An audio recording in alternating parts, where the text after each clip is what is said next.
સહજ news. Amreli civil hospital પાછળ અન્નક્ષેત્રમાં યુવક પર હુમલાનો આક્ષેપ. દંડની માંગ બાદ પાઇપથી માર્યાની નોંધાવી ફરિયાદ. નમસ્કાર, સહજ ન્યૂઝ સાથે હું છું ગોપાલ ભેસાણીયા. અમરેલી શહેરમાં સિવિલ હોસ્પિટલ પાછળ આવેલા એક અન્નક્ષેત્રમાં જમવા ગયેલા યુવક પર હુમલો કરવામાં આવ્યો હોવાના આક્ષેપ સાથે પોલીસ ફરિયાદ નોંધાતા મામલો ચર્ચામાં આવ્યો છે. ઘટનામાં યુવકને ગંભીર ઈજાઓ પહોંચતા સારવાર હેઠળ ખસેડવામાં આવ્યો હોવાનું જાણવા મળ્યું છે.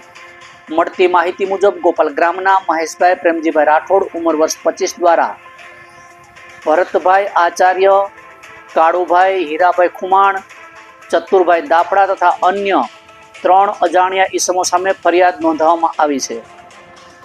ફરિયાદ મુજબ યુવક બપોરના સમયે સિવિલ હોસ્પિટલ પાછળ આવેલા અન્નક્ષેત્રમાં જમવા ગયો હતો અને જમતી વખતે તબિયત બગડતા થાળીમાં થોડું દાળ ભાત બાકી રહી ગયું હતું અને ત્યારબાદ થાળી મૂકવા જતાં સંચાલકોએ તેને અટકાવીને જમવાનું પૂરું કરવા અથવા તો દંડ ભરવા દબાણ કરવામાં આવ્યાનો આક્ષેપ કરવામાં આવ્યો છે. યુવકે દંડ પેટે રૂપિયા આપવા નોટ કાઢી ત્યારે વાતચીત ઉગ્ર બની હતી અને ત્યારબાદ અન્ય શખ્સોને બોલાવી યુવક પર પ્લાસ્ટિકની પાઇપ વડે હુમલો કરવામાં આવ્યો હોવાનું ફરિયાદમાં જણાવેલું છે.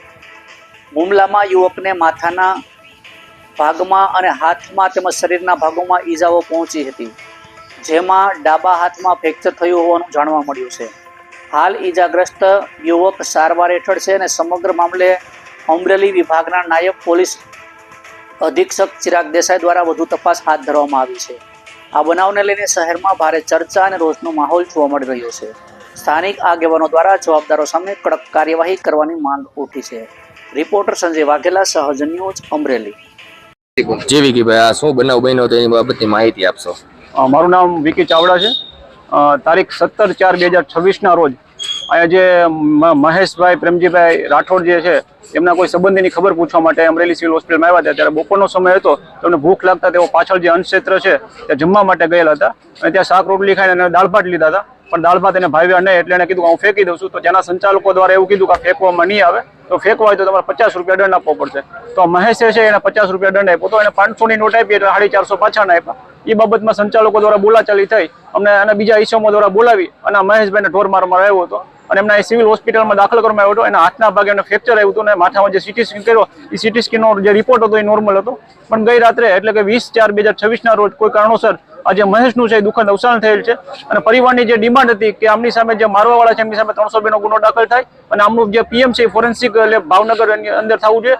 અને રાતની સતત મહેનત બાદ એના જે આગેવાનો છે, નરેશભાઈ છે, ધીરુભાઈ ખીટોળિયા છે, અશોકભાઈ ચાવડા છે, આ બધા આગેવાનો રાત્રે બોડી સંખ્યામાં હાજર હતા. વસંતભાઈ ચાવડા પણ રાત્રે ઉપસ્થિત, સાવરકુંડલાથી કાંતિભાઈ વાળા પણ ઉપસ્થિત રહ્યા હતા. અને જે સમાજની જે ડિમાન્ડ હતી આજે સવારે અમરેલી એસપી સંજય ખરાત સાહેબને મળી અને રજૂઆત કરતા સંજય ખરાત સાહેબે ખાતરી આપી કે કામના હું 302નો ઉમેરો કરીશ, આવી ખાસ સમાજને ખાતરી આપી છે. અંદર જે જમવાનું આપે અને એના સાગરીતો દ્વારા જે અનુસૂચિત જાતિ સમાજના એક છોકરાને ઢોરમાર મારી હાથ ભાંગી નાખવામાં આવેલ હતો. એ બાબતે કાલે છોકરો આ લોકોના મારવાથી એક્સપાયર એટલે કે મૃત્યુ પામ્યો છે. કાલ રાતના અમે ડેડ બોડી નહોતી લીધી. કાલ રાત્રે જ અમે પોલીસ અધિકારીઓને એવું જ કીધું હતું કે ભાઈ અમે આ જે છોકરો એક્સપાયર થયો છે એમાં 302નો કલમનો ઉમેરો તમે તાત્કાલિક ધોરણે કરો એટલે અમારે આ આંદોલન કે ડેડ બોડી એવું કાંઈ અમારે કાંઈ આંદોલન કરવાનું થતા નથી. પણ તંત્ર ક્યાંક ને ક્યાંક જાડી ચામડીનું હોય છે અને ઉપરથી આંકાઓના ઈશારે હાલતું હોય છે. પણ આજે અમે એસપી સાહેબને સવારમાં રૂબરૂ મળ્યા. આ લોકોની જે વેદના અને તકલીફો જોઈ અને એવું નક્કી જ કરી દીધું હતું કે લાસ્ટ વખત આપણે એસપી સાહેબને મળી લઈએ, પછી કાયદાની રીતે અને આપણે આપણી રીતે.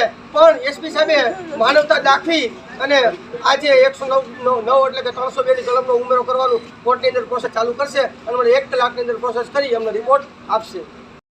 ફરિયાદ દાખલ કરવા માટેની ચીમકી આપેલી છે અને આજે અમે અત્યારે પરિવારજનોને સાથે રાખી અને એસપીને મળતા એસપીએ જે ખાતરી આપી છે, એસપી અને પોલીસ તંત્ર અમને જે સમાજને અને પરિજનોને ખાતરી આપી છે એમાં ખરા ઉતરે, નકર અમે લડવા બેઠા છીએ અને લડીને ન્યાય મેળવીને જ રહીશું. અમારા દીકરાઓની કેટલી લાશ અમે ઉપાડવાના,